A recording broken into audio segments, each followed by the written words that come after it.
They think he's cold. They think he's bitter. But he knows the truth. Peace costs less than marriage ever did. He used to believe that marriage was the answer, the promise of forever, the security of shared dreams. But after decades of living, loving, losing, and finally learning, he realized something few talk about openly. Marriage isn't always peaceful, and peace, once tasted, becomes precious. This isn't bitterness talking, it's wisdom earned the hard way. Today we step inside the quiet mind of the older man, 50, 60, or even 70, who chooses freedom, clarity, and solitude over returning to an institution that once cost him so much. If you've ever felt more alive alone than misunderstood together, comment below. My peace is priceless. 1. Freedom no longer needs negotiation. He's lived long enough to know exactly what freedom feels like, and it's not theoretical. Freedom is waking up on his schedule, not because an alarm set for 2 people demands it. Freedom is choosing a slow coffee at dawn or a midnight walk without having to check with anyone. When he was younger, freedom was always negotiated. When can we go on that trip? Why did you stay out so late? Can you change your plans for us? Marriage turned time into a shared currency, a beautiful idea in theory, but exhausting in practice when every hour became a compromise. After 50, that negotiation ends. His mornings are slow because he can be slow. His nights are quiet because he chooses it quiet. His time belongs only to him now, and it's sacred. He doesn't ask permission to breathe anymore. He doesn't explain why he needs a day alone, or why he doesn't answer every text immediately. The world may see it as selfishness, but to him, it's self-respect. Freedom isn't about doing whatever he wants recklessly. It's about living without the subtle daily concessions that once drained him. Now, his time is fully his, and that's a kind of wealth no marriage has ever given him. 2. Divorce didn't just hurt, it reshaped him. Divorce didn't simply close a chapter in his life. It rewrote the entire book. He didn't just lose a partner, he lost a home, a financial foundation, and most importantly, a version of himself he can't get back. The house he built was divided. The savings account he worked decades to secure was split. His relationship with his children became regulated by visitation schedules and court orders. But what hurt most was the erosion of identity. The man who proudly wore the label husband had to redefine who he was when that role disappeared overnight. Divorce left him more cautious, more deliberate. Where he once believed in romantic ideals, he now believes in evidence, patterns, consistency, trust built slowly over time, if at all. His avoidance of marriage isn't about bitterness, it's about clarity earned clarity. He can now recognize familiar storms before they arrive, and after surviving the emotional and financial wreckage once, he has no appetite to risk it again. His refusal to remarry isn't fear of women, or love, or intimacy. It's self-preservation. It's the wisdom of a man who understands that rebuilding peace after destruction is far harder than protecting it in the first place. 3. Happiness now comes without conditions. In his younger years, happiness was a negotiation too. He believed that happiness was tied to being a good partner, keeping someone else happy first, and waiting for their joy to overflow into his life. Marriage taught him that happiness, too often, was conditional. I'll be happy if you change. I'll feel close if you explain yourself better. We'll be fine if you fix this about yourself. Now, he understands happiness differently. Happiness is sipping coffee in complete silence. It's working on a hobby without interruption. It's walking his dog at sunset with no expectation of conversation afterward. His home is arranged exactly as he likes it, and that's a quiet joy all its own.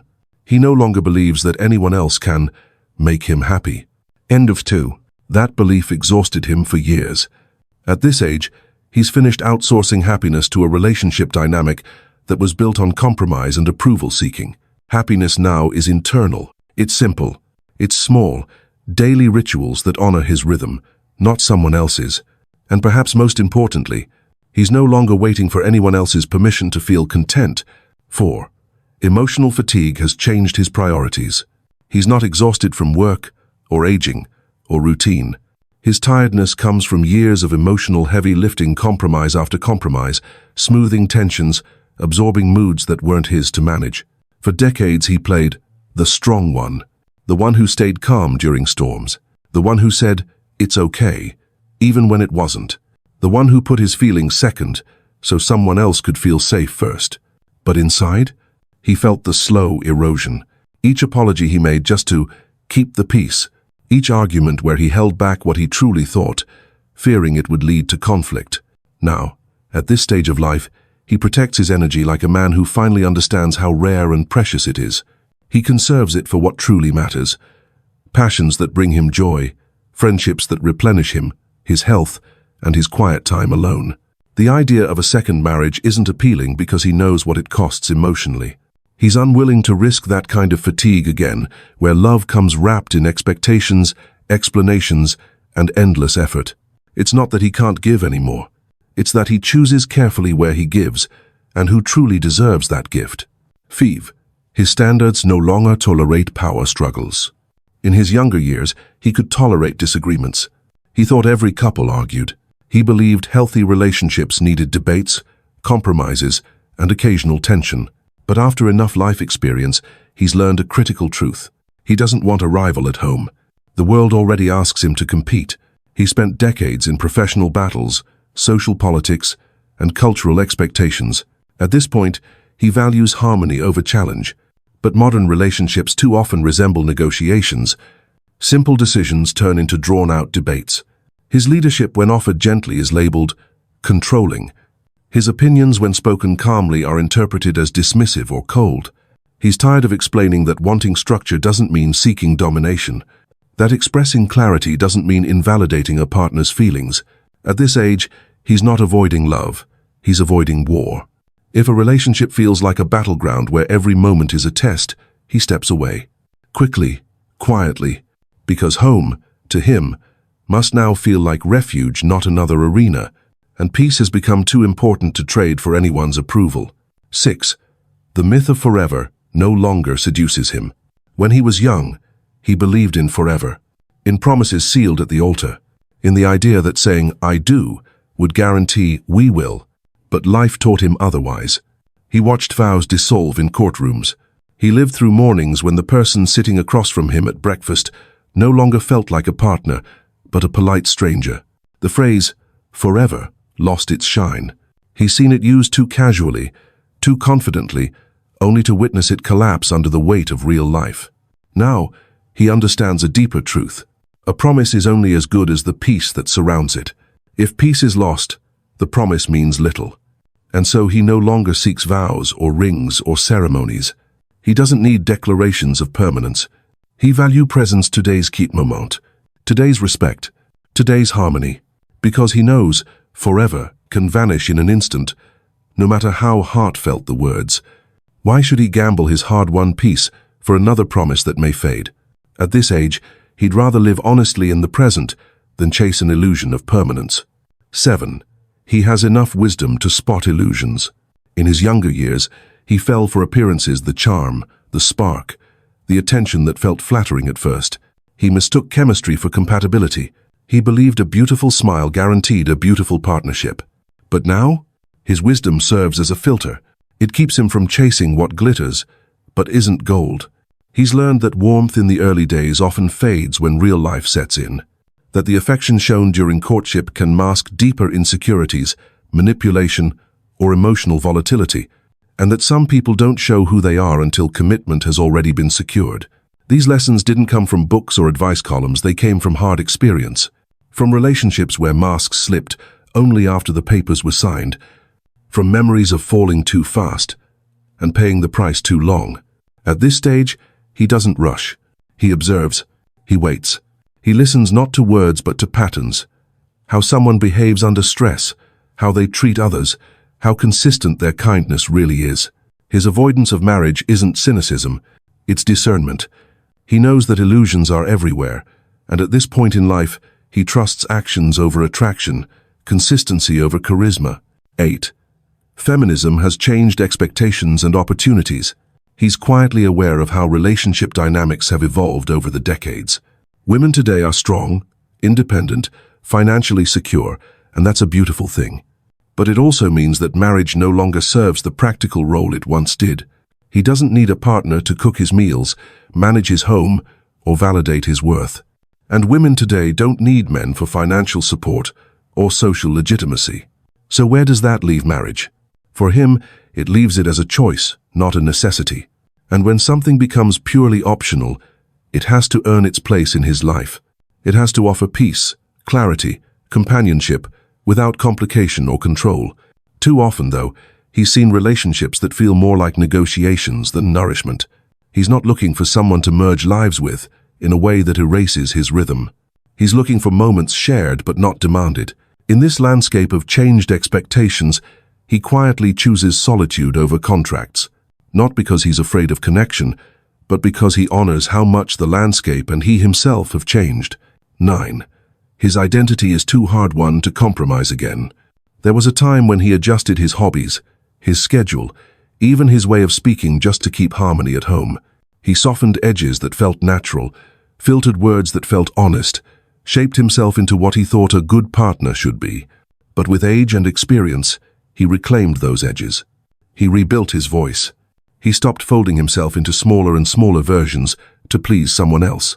His home now reflects who he is, the books he actually reads, the art he enjoys, the music he plays, when no one is there to comment. Marriage often asks for sacrifice, some of it beautiful, but much of it gradual and invisible until one day, he no longer recognized himself. At this point, he's unwilling to trade away what he's worked so hard to recover: his independence, his self-awareness, his routines that feel authentic. His avoidance of marriage isn't avoidance of intimacy, it's refusal to compromise his hard-won identity. He understands that anyone invited into his world must fit into his life without asking him to reduce himself again. And if that means staying single, so be it. 10. Modern dating feels like a job. Interview, not joy. He remembers when meeting someone felt organic: a glance across the room, a conversation sparked by chance, connection built slowly over shared moments. Now, dating feels more like an audition. Profiles curated like resume. Conversations that resemble interviews. Where do you see yourself in 5 years? How was your last relationship? What are your plans for retirement? He's tired of that script. He doesn't want to rehearse his life story for strangers. He's weary of first dates that feel like transactions, not discoveries. Even the digital landscape exhausts him. Swipe left, swipe right, filtered photos, carefully crafted bios. It all feels superficial. He's not looking to sell himself. He's looking for peace, understanding, and a shared quiet that doesn't require endless explanation. The idea of starting over, recounting his childhood memories, explaining why he divorced, answering invasive questions, it's not romantic. It's draining. At this point, he doesn't avoid love. He just avoids situations that feel like job interviews dressed up as romance. 11. Sex and intimacy are no longer the main driver. When he was younger, desire influenced many of his choices. Attraction was compelling. It overrode caution and made him willing to overlook red flags for passion. But over time, that urgency faded. Not because he's lost interest in closeness, but because his definition of closeness changed. Now, intimacy means emotional comfort. It means shared silence that feels safe, conversations that don't demand performance, presence without pressure. The rush of physical passion no longer outweighs the cost of emotional chaos. He knows that chasing intimacy for its own sake can leave him more drained than fulfilled. He doesn't miss proving his desirability, or negotiating mismatched expectations, or feeling obligated to meet someone else's physical timeline. At this stage, he values depth over frequency, safety over novelty, tenderness over intensity. He's not cold, he's simply careful. And if a relationship threatens the peace he's found with himself, no matter how attractive it may appear, he walks away gently but decisively. 12. He's seen too many negative examples. His caution isn't abstract, it's reinforced by the stories around him. He's watched friends walk back into marriage, only to emerge, again weary, confused, and financially depleted. He's seen neighbors fight over property and pensions, lose homes they worked a lifetime to build, and slip into emotional isolation despite the appearance of being coupled. At social gatherings, he listens quietly as men his age vent about control battles, silent treatments, or feeling invisible in their own homes. These aren't warnings from books. They're lessons lived by the men he knows and respects. So when someone asks, "Why don't you remarry?" he doesn't need to explain at length. His caution is empathy-driven not just for himself, but for the countless men who thought trying again would feel different, only to find themselves trapped once more. It's not that he's given up on people. He's simply learned from them. Their mistakes have shaped his boundaries. Their regrets have sharpened his clarity. And at this age, he no longer believes that love, commitment, or legal contracts guarantee happiness. Experience has taught him to protect peace first. 13. Loneliness isn't his fear, chaos is the luring. Loneliness once felt like a threat. In his younger years, an empty room after a long day triggered discomfort. Shouldn't I have someone waiting for me? Am I missing out if no one shares this dinner table? But as the years passed and as he walked through emotional exhaustion, he learned that there's a difference between loneliness and peace. Now, what frightens him isn't a quiet home. It's one filled with tension, the kind of tension that lingers in the air after an argument, where silence becomes cold, not comforting, where even shared space feels like an emotional minefield. He remembers walking on eggshells, tiptoeing around moods he couldn't predict, apologizing for needs he couldn't express. That was far lonelier than sitting quietly at his own table today. A quiet home, even when empty, offers a kind of security that he cherishes now. It's his sanctuary, a place where no words are twisted, no intentions misunderstood, and no feelings dismissed. His avoidance of marriage isn't a rejection of connection. It's a rejection of chaos. Loneliness may visit occasionally, but chaos? He simply won't invite it back in. 14. Health and peace are his new priorities. His body speaks to him now in ways it didn't at 30. Aches that linger longer, fatigue that arrives sooner, and stress he knows shows up physically. He's seen friends and peers age poorly not because of time, but because of turmoil. Soon illnesses after bitter fights. Declining well-being from years spent in relationships that drained rather than nourished them. For him, peace isn't a luxury, it's a form of preventative care. An argument-free home is his medicine.